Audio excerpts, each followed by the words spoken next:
ہمارے شہری تہذیب کا حصہ نہ پہلے رہا ہے اور نہ اب ہے۔ تہواروں کا ذکر ہو یا مذاہب کا بیان، یہاں کے موسموں کا ذکر ہو یا ندیوں، جنگلوں اور چرند و پرند کا، ہندوستانی موسیقی کا ذکر ہو یا معاشرے میں رائج کہاوتوں اور ضرب الامثال کا، یہ سب ایسے عوامل اور عناصر ہیں جن سے خالص ہندوستانی تہذیب کا خاکہ تیار ہوتا ہے۔ یہاں کیڑے مکوڑوں اور پرندوں کے حوالے سے یہ اشعار دیکھے جا سکتے ہیں۔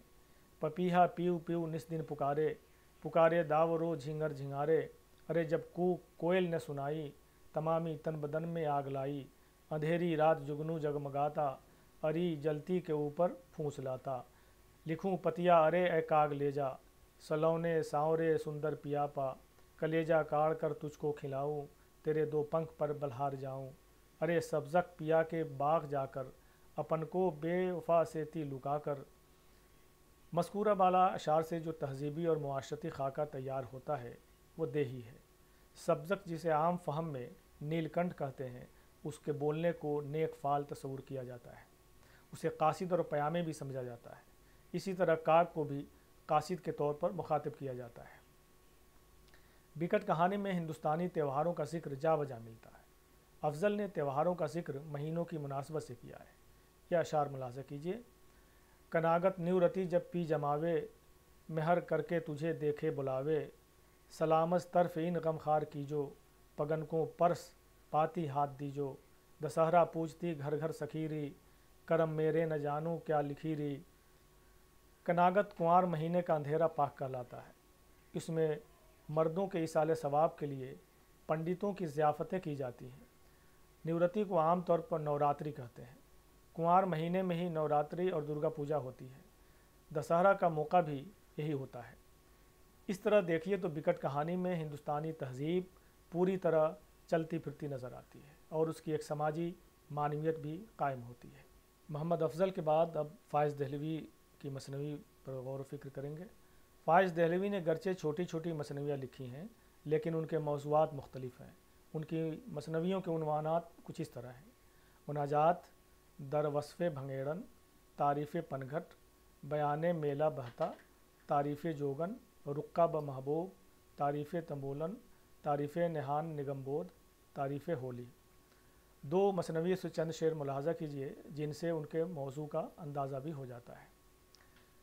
ایک دیکھی میں بھنگیڑن دل ربا، من ہرن کنچن برن حوری لقا، اب چھرا اندر کی سوں تھی خوب تر، حسن اس کا تھا پریسوں بیشتر، ہر ایک پنہار وہاں کی اب چھرا تھی، کنویں کے گرد اندر کی سبھا تھی، بیاں کیوں کر کروں ان کی میں رفتار، کروں تقریب کیا پیجن کی جھنکار، لے آتی تھی ججریا ایک سندر، لے جاتی ایک گگریا سیس پر دھر، سبن کی رنگ رنگ لہنگا وساری، کنارے ان کے تھی ٹانکی کناری۔ مذہبی رنگ کی مثنوی میں محبوب عالم شیخ محمد جیون کا نام بھی آتا ہے۔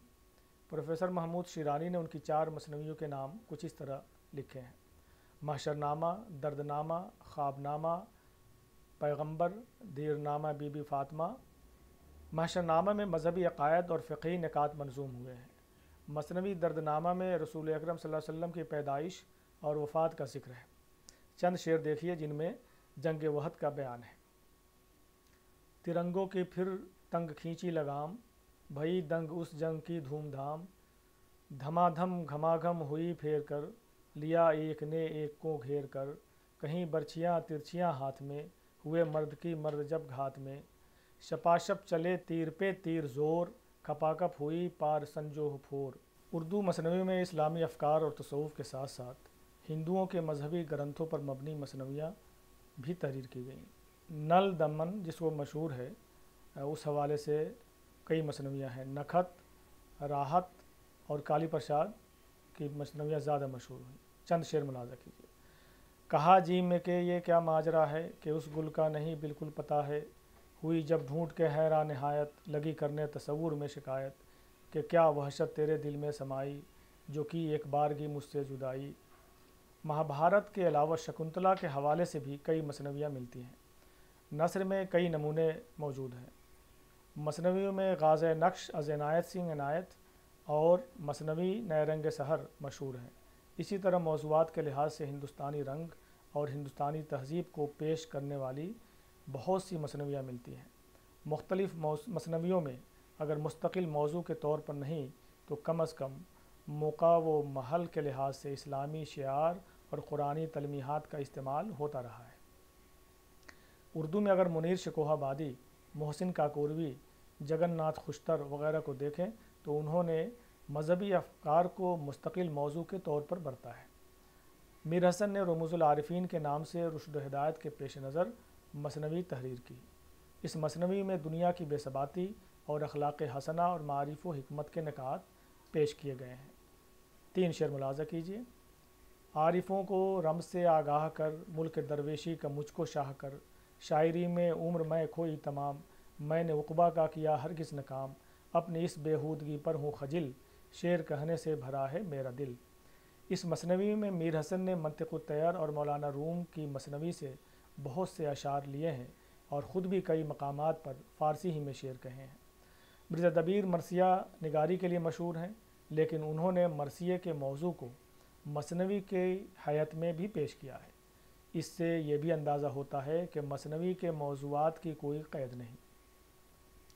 انہوں نے اپنی مثنوی احسن القصص میں رسول مکرم اور اماموں کے حالات زندگی اور فضائل کا ذکر بڑی خوبصورتی سے کیا ہے۔ دبیر کو چونکہ زبان و بیان پر قدرت حاصل ہے، اس لیے مثنوی میں بھی دلکشی پیدا ہو گئی ہے۔ چند شعر ملاحظہ کیجیے۔ جھکے ہیں زمیں کس کی تسلیم کو، کھڑی ہے زمیں کس کی تعظیم کو، قدم کس نے رکھا ہے یہ فرش پر، کہ معراج ہے فرش کو عرش پر۔ یہ اشعار نعتیہ ہیں۔ اب ذرا جنگ کا سما ملاحظہ کیجیے۔ علم کر کے تیغے دو دم کو وہیں، بڑھے اس کی جانب شہنشاہ دیں، جو لب کی یہ سمساں مثل شرار، ہوئی آگ اس شعلہ کی بے قرار، قضا کا جو سامان یاں ہو گیا، کنویں میں وہ جلدی نہاں ہو گیا۔ شعر پڑھتے ہوئے اندازہ ہوتا ہے جیسے مرثیہ پڑھا جا رہا ہے۔ اسے یوں بھی کہہ سکتے ہیں کہ مثنوی کی حیت میں دراصل یہ مرثیہ ہی ہے۔ اس سے یہ بات واضح ہوتی ہے کہ مرثیے کی حیت متعین نہیں، حالانکہ یہ زیادہ مراثی مسدس کے فارم میں ہی لکھے گئے ہیں۔ ایک دوسری مثنوی معراج نامہ ہے جو کہ اسی نوع کی عقیدتوں کا مرقع ہے۔ اس کی مثال یہاں چھوڑی جاتی ہے۔ مظفر علی اسیر نے 3 مذہبی مثنویات تحریر کیں جو کہ اس طرح ہیں: معراج الفضائل، ریاض المسلمین، خلاصۃ التقوی۔ اردو میں جتنی بھی مثنویات شہرت رکھتی ہیں ان سب کا موضوع زیادہ تر عشق کیا رہا ہے۔ داستان طرازی کے طریقے اور اسلوب الگ الگ ہوئے ہیں، لیکن وہ تبعات ہوں کہ بالواسطہ یعنی دوسری زبان سے ترجمہ شدہ، ان سب میں مرکزی خیال عشق ہی رہا ہے۔ پھر جب عشق آتا ہے تو اس کے انسلاکی عوامل و عناصر بھی آ جاتے ہیں۔ اب یہاں اس نوع کی چند مثنویوں سے بحث کی جاتی ہے۔ دکن کی مثنویوں میں یہاں صرف قطب مشتری پر بات کی جائے گی۔ قطب مشتری میں قلی قطب شاہ کی داستان عشق کا بیان ہے، جسے اس کے مشہور درباری شاعر ملا وجھی نے منظوم کیا ہے۔ ملا وجھی نثری داستان صبرس بھی تحریر کی تھی، جو کہ تمثیل کی صورت میں ہے۔ قطب مشتری 1609 عیسوی میں لکھی گئی۔ جمیل جالبی کے بقول اقتباس: قطب مشتری محمد قلی قطب شاہ اور مشتری کے عشق کی داستان ہے، اور اسی مناسبت سے اس کا نام قطب مشتری رکھا گیا ہے۔ معلوم ہوتا ہے یہ مشتری وہی ہے جو بھاگمتی کے نام سے مشہور تھی اور اپنے رقص و موسیقی اور حسن و جمال کی وجہ سے شہرت رکھتی تھی۔ محمد قلی قطب کچھ عرصے کے بعد بھاگمتی کو اپنے حرم میں داخل کر لیا اور مشتری کے نام سے نوازا اور پھر حیدر محل کا خطاب بھی عطا کیا۔ ملا وجھی کی اس مثنوی میں روانی اور دلکشی ملتی ہے۔ اس میں کم و بیش 2000 اشعار ہیں۔ چند اشعار دیکھیے تاکہ ملا وجھی کی قادر الکلامی کا انداز ہو سکے۔ اپنے عہد کے لحاظ سے ان کی زبان بہت ہی صاف، شستہ اور رواں ہے۔ دیکھ اس نقش کو نار حیران تھی، سو سد بد گواں سب پریشان تھی، نہ بھاوتا تھا نہ پانی اسے، ہوئی تلخ سب زندگانی اسے، کہاں ہے وہ لالن میٹھی چال کا، کہاں ہے وہ لالن میٹھی چال کا، کہاں ہے وہ ساجن لمبے بال کا، کہاں وہ چتر چنچلا من ہرن، کہاں وہ سگھڑ اچپلا ہے سجن۔ پنجاب کا ایک مشہور قصہ ہے جو ہیر راجہ سے مشہور ہے، جسے قصبہ جھنگ کے دمودر اروڑا نے سب سے پہلے پنجابی میں تحریر کیا۔ راجہ مغربی پنجاب کے گاؤں ہزارہ کا زمیندار تھا اور ہیر قصبہ جھنگ کے سردار چوچک خاں کی بیٹی تھی۔ ہیر بےحد خوبصورت تھی۔ خواب میں راجہ ہیر کو دیکھ کر بے چین ہو جاتا ہے۔ راجہ بھیڑ بھینسیں چرانے کا کام کرتا تھا۔ ہیر سے ملاقات کے بعد وہ اسی کے یہاں غلہ بانی کرنے لگتا ہے اور اس طرح عشق کے جذبات پھلنے پھولنے لگتے ہیں۔ یہ قصہ اردو کے علاوہ انگریزی اور ہندی میں بھی موجود ہے۔ نجیب الدین نجیب، مول چند منشی، مولوی کرم الہی بھوپالی، صوفی عبدالغفور، رفیق خاور، میر فضل علی وغیرہ نے اسے اردو مثنوی کے رنگ میں پیش کیا ہے۔ چند اشعار ملاحظہ کیجیے۔ جو بھینسوں کو لے کر بوقت سحر، سوئے دشت چلتا وہ خستہ جگر، تو یہ شوق سے دیکھتی تھی ادھر، وہ دلدار جب تک کہ آتا نظر، نظر سے نہا جب کہ ہو جائے تھا، تو جی ہیر کا سخت گھبرائے تھا۔ نہیں تیری فرقت سے کچھ دل میں تاب، ہوا دل میرا جل کے مثل کباب، تجھے اپنی اس بانسری کی قسم، تجھے اپنی اس دل بری کی قسم، شتابی سے تشریف یہاں لائیے، اس عاجز پہ اشفاق فرمائیے، جو کل چلتے صاحب تو اچھے چلو، جو وہاں کھاؤ یہاں آ کے پانی پیو۔ اس نوع کے بہت سے نمونے ہیں جن میں عشق اور واردات عشق کو موضوع کے طور پر برتا گیا ہے۔ سودا، میر سوز، قائم چاند پوری، میر تقی میر، میر اثر، راسخ عظیم آبادی، مومن، ذوق، انشا، رنگین، میر حسن، دیا شنکر نسیم، مرزا شوق، جلال لکھنوی سے لے کر آزاد، حالی، شبلی اور شاد عظیم آبادی سے لے کر اقبال اور سردار جعفری، کیفی اعظمی تک ایک طویل فہرست ہے جنہوں نے مختلف موضوعات پر مثنویاں تحریر کی۔ عشقیہ مضمون کے حوالے سے چونکہ بات ہو رہی ہے، اس لیے یہاں میر تقی میر کی اس نوع کی مثنویوں کا ذکر کیا جاتا ہے۔ میر کی مثنویوں کی تعداد میں اختلاف ہے، کسی نے 32، کسی نے 34، کسی نے 36 اور 37 تک تعداد بتائی ہے۔ عشقیہ مثنویوں میں دریائے عشق اور شعلہ شوق سب سے زیادہ مشہور ہے۔ عشق کے معاملات و واردات کو پیش کرنے میں میر کو مہارت حاصل تھی۔ ان کی غزلوں میں جو رموز عشق ملتے ہیں وہ گہرے اور لائق توجہ ہیں۔ مثنوی دریائے عشق میں انہوں نے 30 سے زائد اشعار عشق کی صفات اور اس کے مختلف نکات واضح کرنے کے لیے کہے ہیں۔ اس کے ہیروئن اپنی بےتابی اپنی دایا کے سامنے کچھ یوں بیان کرتی ہے: دل تڑپتا ہے متصل میرا، مرغ بسمل ہے یا کہ دل میرا، وحشت طبع اب تو افزوں ہے، حال جی کا میرے دگر گوں ہے، بے دماغی کمال ہوتی ہے، جان تن کے ابال ہوتی ہے، دل کوئی دم میں خون ہوئے گا، آج کل میں جنون ہوئے گا۔ اسی عشقیہ مثنوی کے قصے کو میر نے فارسی نثر میں بھی لکھا ہے۔ اسی قصے کو مصفی نے اپنی مثنوی بحر المحبت میں پیش کیا ہے۔ گیان چند جین نے لکھا ہے کہ راسخ کی مثنویوں جذب عشق اور کشش عشق میں بھی میر کی اس مثنوی دریائے عشق کے اجزاء ملتے ہیں۔ غرض یہ کہ عشق کی ایک ہی داستان کو مختلف شعراء اپنی اپنی طرح باندھتے اور برتتے ہیں۔ مصفی نے بحر المحبت دریائے عشق سے متاثر ہو کر ہی لکھی۔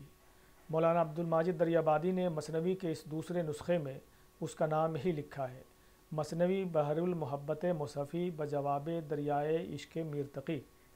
ایک نسخہ جو انڈیا آفس میں ہے وہاں بھی یہی درج ہے: مثنوی مصفی در جواب میر تقی۔ میر تقی میر نے دریائے عشق میں جہاں 265 اشعار کہے، مصفی نے بحر المحبت میں 378 اشعار کہے، یعنی قصے کو مزید صراحت سے پیش کیا۔ بحر المحبت سے یہ اشعار ملاحظہ کیجیے: جان ہونٹوں پر آئی آہ کے ساتھ، لہو آنے لگا نگاہ کے ساتھ، صبر بھاگا بدید گریاں، ناشکیبی سے بندھ گیا پیما، سوزش دل دوچند ہونے لگی، سر سے آتش بلند ہونے لگی۔ میر کے مثنوی خواب و خیال، اسی عنوان سے میر اثر کی بھی ایک مثنوی ہے، اس میں بھی عشق کی واردات میں شدت اور خلش دیکھیے: جگر جور گردوں سے خوں ہو گیا، مجھے رکتے رکتے جنوں ہو گیا، نظر رات کو چاند پر جا پڑی، تو گویا کہ بجلی سی دل پر گری، نظر آئی ایک شکل مہتاب میں، کمی آئی جس سے خورو خواب میں، جو دیکھوں تو آنکھوں سے لوہو بہے، نہ دیکھوں تو جی پر قیامت رہے۔ اور پھر اس معشوق کے سراپے کا یہ رنگ کہ سراپا پہ جس جا نظر کیجئے، وہیں عمر اپنی بسر کیجئے۔ اندازہ کیجئے کہ میر کے عشقیہ اشعار میں کیسی دلکشی ہوتی ہے۔ ان کی بیشتر عشقیہ مثنویوں کا انجام المناک ہی ہوتا ہے۔ ان کے موضوعات میں ہجویات بھی ہیں۔ راسخ عظیم آبادی نے بھی کم و بیش 17 مثنویاں لکھی ہیں۔ کچھ کے نام اس طرح ہیں: حسن و عشق ناز و نیاز سبیل نجات کشش عشق نیرنگ محبت جذب عشق اعجاز عشق میرات الجمال شہر آشوب نور الانظار حکایات ہزل وغیرہ عنوانات سے بھی آپ کو موضوعات کا اندازہ ہو سکتا ہے۔ گیان چند جین نے لکھا ہے کہ ان کی 9 مثنویاں عشقیاں ہیں، جن میں سے 6 مثنویات میر کا چربہ ہیں۔ لکھتے ہیں سب میں اول عاشق جان دیتا ہے، پھر جذبہ عشق سے محبوبہ بھی ہلاک ہو جاتی ہے اور بعد مرگ لاشوں کا وصال ہوتا ہے۔ ہر قصے میں عاشق اور معشوق کی لاش کو چشمہ کر دینے میں نہ کوئی ندرت رہ گئی ہے نہ لطف، بلکہ شاعر کے تخیل کا افلاس ظاہر ہوتا ہے۔ اس کے علاوہ مثنویوں میں اپنی خستہ حالی، غریبی اور زمانے کی ستم ظریفی کا ذکر بھی ملتا ہے۔ حالانکہ میر سے متاثر ہونے اور بہت سے اشعار کے تقریباً مماثل ہونے کے باوجود راسخ کی اپنی تخلیقی قوت اور اپنا جوہر بھی نظر آتا ہے۔ یہ اشعار ملاحظہ کیجیے۔ حسینوں پہ 100 جان سے تھا نثار، نیک آن بے روئے زیبا قرار، طلبگار حسن گلو سوز وہ، اسی جستجو میں شب و روز وہ، بود آنسو کی جو کہ گرتی ہے، اس میں صورت اسی کی پھرتی ہے، ہائے وہ اس کا روئے گرد آلود، ہائے وہ وہ منہ گرد آلود، وہ حزینی وہ اس کی مغمومی، ہائے محرومی، کہیں حسرت سے جی دیا ہوگا، کیا ہوا ہوگا کیا ہوا ہوگا۔ میر حسن کی مثنوی سحر البیان کا موضوع بھی عشقیہ ہے۔ اس نوع کا قصہ الف لیلہ، قصہ چہار درویش اور دوسری داستانوں میں موجود ہے، لیکن میر حسن نے جس طرح اس موضوع کو دلکش پیرائے میں بیان کیا ہے، اس سے یہ قصہ واقعی سحر البیان کا مرقع بن گیا ہے۔ یہاں اس کی تفصیل کی گنجائش نہیں، البتہ چند اشعار ملاحظہ کیجیے تاکہ موضوع اور اسلوب اظہار دونوں آپ پر واضح ہو جائیں۔ جو سینہ کھلا ہے تو دل چاک ہے، غم آلودہ صبح طربناک ہے، نہ منظور سرما نہ کاجل سے کام، نظر میں وہی تیرا بختی کی شام، وہ آنکھیں جو روئی ہیں بس پھوٹ پھوٹ، تو گویا کہ موتی بھرے کوٹ کوٹ، تبے غم سے یوں تمتمائے ہیں گال، کہ جوں رنگ لالا ہو وقت زوال، محبت کا سودا سا ہونے لگا، جنوں تخم وحشت کا بونے لگا، سرکنے لگا یا سے ناموس و ننگ، لگی عقل اور عشق میں ہونے جنگ، خاموشی اٹھانے لگی دل میں شور، جتانے لگی ناتوانی بھی زور۔ دیا شنکر نسیم کی گلزار نسیم میں بھی داستانی عشق کا بیان ہے۔ یہ تاج الملوک اور گل بقاؤلی کا قصہ ہے۔ اس میں نسیم نے بہت ہی سادہ بیانی سے کام لیتے ہوئے اپنی شاعری میں دلچسپی کے عناصر بھر دیے ہیں۔ ان کا تخلیقی کمال ہے کہ اس گھسے پیٹے موضوع میں جان پیدا کر دی ہے۔ اس سے بھی چند اشعار پیش کیے جاتے ہیں۔ جامے سے زندگی کی جو تھی تنگ، کپڑوں کے عوض بدلتی تھی رنگ، یکچند جو گزری بے خور و خواب، زائل ہوئی اس کی طاقت و تاب، صورت میں خیال رہ گئی وہ، حیات میں مثال رہ گئی وہ، بیماری عشق لادوا ہے، اس باغ کی اور ہی ہوا ہے، وہ سبزہ خط جو یاد آئے، جھنجھلا کے کہیں نہ زہر کھائے، جب وحشت عشق ہو زیادہ، زنجیر ہے پیش پا فتادہ، شوریدہ بقاؤلی غضب تھی، زنجیروں میں بھی بند کب تھی۔ اسی طرح راسخ عظیم آبادی، میر اثر، جرأت، انشاء، رنگین، دلگیر، قلق وغیرہ نے بہت سی مثنویاں تحریر کی، جن کے موضوعات گھوم پھر کر عشقیہ ہی دکھائی دیتے ہیں۔ اور ایسا اس لیے بھی ہے کہ ایسی مثنویوں میں مذہبی مثنویوں کی بنسبت آزادی اظہار ہوتی ہے، اور آگے چل کر اگر غور کریں تو نواب مرزا شوق، واجد علی شاہ اختر، شاد عظیم آبادی، داغ دہلوی، امیر مینائی وغیرہ نے اس نوع کی مثنویاں لکھیں، جن میں حسن و عشق کے معاملات اور نقوش و نکات پیش کیے گئے۔ موضوعات کی سطح پر اگر حسن اختر کا ذکر کیا جائے تو کہا جا سکتا ہے کہ اس میں واجد علی شاہ نے اپنی معزولی اور قید و بند کی ساعتوں کو منظوم کیا ہے، لہذا اس کے بارے میں گیان چند جین نے لکھا ہے کہ اس کی اہمیت ادبی سے زیادہ سوانحی اور تاریخی ہے۔ سوانحی اور تاریخی ہونے سے اس کا غیر ادبی ہونا ثابت نہیں ہوتا، حالانکہ خود گیان چند جین نے اس کے کچھ حصے کی شاعرانہ قدر و قیمت کا اعتراف بھی کیا ہے۔ چند اشعار ملاحظہ کیجیے۔ نہ آتی ہے جاں نہ نکلتا ہے دم، ہجر ہو گئی رنج سے چشم نم، رفیقوں نے چھوڑا اکیلا مجھے، سبھوں نے کنویں میں ڈھکیلا مجھے، عیال اور اطفال لوٹے گئے، جہاں میں میرے لال لوٹے گئے، نمی تک نہیں نام کو آنکھ میں، نہ نیند آتی ہے شام کو آنکھ میں۔ تاریخی مثنویوں میں امیر اللہ تسلیم کی مثنوی تاریخ رامپور بھی اہم ہے، جس کے 3 حصے تواریخ بدیع، تواریخ کامل، سفرنامہ خسروی ہیں۔ 3 اشعار بطور نمونے کے ملاحظہ کیجیے۔ کیا بے بسی نے گریبان چاک، اڑائی بگولوں نے اٹھ اٹھ کے خاک۔ سرے آسماں خم علم سے ہوا، پشیمان ظالم ستم سے ہوا۔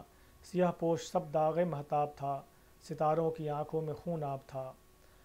موضوع کے لحاظ سے حج و گوئی بھی اپنی الگ شناخت رکھتی ہے۔ اس میں کسی شخص کی خامی اور برائی بیان کی جاتی ہے۔ حجویہ شاعری میں مرزا محمد رفیع سودا کا مقام اسی طرح بلند ہے جس طرح قصیدہ نگاری میں۔ اس نوع کی مثنویوں میں پیلے نربت سنگھ، میر زاہق، امیر بخیل، شیدی فولاد خاں کوتوال، حجوِ حکیم غوث، حجوِ میاں فوقی وغیرہ۔ سودا کے ہمعصر میر تقی میر نے بھی 36 یا 37 مثنویاں لکھی ہیں، جن میں حجویہ مثنویوں کی تعداد بھی اچھی خاصی ہے۔ 7 حجویہ مثنویاں تو اشخاص کے لیے کہی گئی ہیں، کئی مثنویاں شکار نامے کے طور پر ہیں، تو کئی اپنی خستہ حالی کے بیان میں ہیں۔ مذمت آئینہ دار میں کسی حجام کی حجو کی گئی ہے، اس میں مغلظات بھی ہیں۔ ازدر نامے میں میر نے خود کو خونخوار سانپ یعنی ازدر اور دوسرے ہمعصر شعراء کو چوہا، میڈک، چھپکلی اور لومڑی بتایا ہے۔ ایک مقابلہ بھی دکھایا ہے جس میں ازدر سب کو نگل جاتا ہے۔ یہ شعر ملاحظہ کیجیے۔ یہ موزی کئی ناخبردار فن، نئی ناگنے جن کے ٹیکوں پہ پھن، نہیں جانتے میں ہوں مارے سیاہ، زبانہ ہے آتش کا میری نگاہ، نفس ہے میرا افعی پیشدار، گیا جس سے خصم قوی من کمار، میری آنکھ سے زہر ٹپکا کیا، جلا میرے آگے کبھو کب دیا، کہاں پہنچے مجھ تک یہ کیڑے حقیر، گیا سانپ پیٹا کریں اب لکیر۔ مثنوی کے موضوعات میں تنوع اس وقت اور پیدا ہوا جب جدید نظم نگاری کی داغ بیل ڈالی گئی۔ محمد حسین آزاد نے جب انجمن پنجاب کے تحت غزل کے بجائے نظم نگاری کی تحریک چلائی تو اسی مثنوی کی حیت میں خود آزاد نے، حالی نے اور دوسرے شعراء نے متعدد نظمیں کہیں۔ آزاد نے شب قدر، صبح امید، حب وطن، خواب امن، داد انصاف، موسم زمستاں اور ابر کرم جیسی کئی مثنویاں کہیں، لیکن ان کی شاعری میں مناظر قدرت کی جو عکاسی ملتی ہے اس میں تصنع بہت ہے۔ سب سے زیادہ ان کی مثنوی شب قدر مشہور ہے۔ اے رات تیرے پردے دامن کی اوٹ میں، دزدے سیاہ کار بھی ہے اپنی چوٹ میں، بیٹھا نقب لگا کے کسی کے مکان میں ہے، اور ہاتھ ڈالا اس کے ہر ایک این و آ میں ہے۔ گرمی کے موسم کا نقشہ حالی نے بھی اپنی نظم برکھا رود میں بڑی خوبصورتی کے ساتھ پیش کیا ہے۔ یہ نظم بھی مثنوی کی حیت میں کہی گئی ہے۔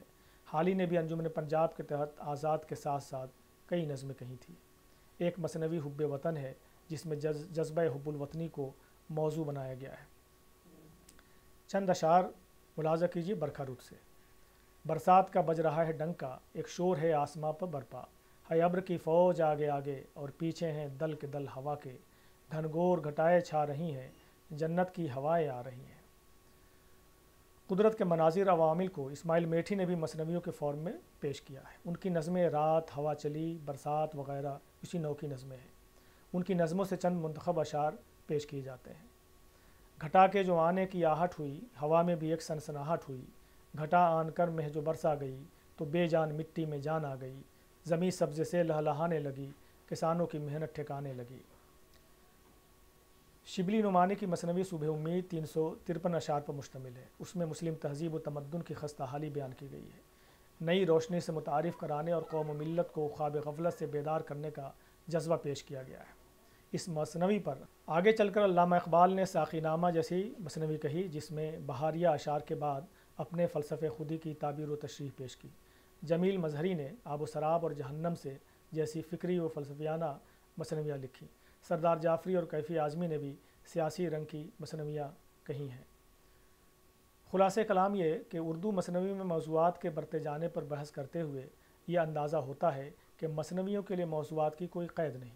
محمد افضل کی بکٹ کہانی سے لے کر ملا وجہ کی قطب مشتری اور پھر میر تقی میر، راسخ عظیم آبادی، میر اثر وغیرہ تک آگے کے سفر میں دیکھیں تو میر حسن، مومن، دیا شنکر نسیم وغیرہ تک مثنوی میں موضوعات کی سطح پر بو قلمونی نظر آتی ہے۔ عشقیہ مضامین سے لے کر تصوف، رشد و ہدایت اور فلسفے کے مضامین تک، حب وطن اور منظر نگاری، تاریخی اور سیاسی موضوعات سے لے کر ذاتی تجربات و مشاہدات تک پیش کیے جاتے رہے ہیں۔ مختلف شاعروں کے کلام کی روشنی میں آپ نے ملاحظہ فرمایا کہ مثنویوں میں مختلف موضوعات کے برتے جانے کی پوری گنجائش ملتی ہے۔